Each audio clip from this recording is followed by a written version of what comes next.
furnace. Kunin natin ang gamit ni Vince sa likod ng kutsi.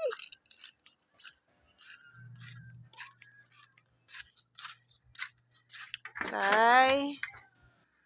Taran. Okay. Punta. Ibaba natin ang Durabox ng aking bebe.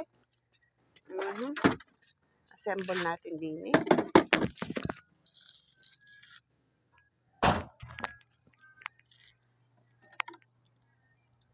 Diba?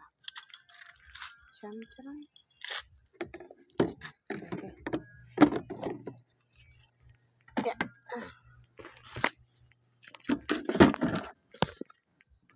Dala-dala ko to furnace.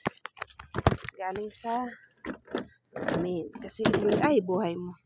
Ilagyanan niya ng damit. Wait lang.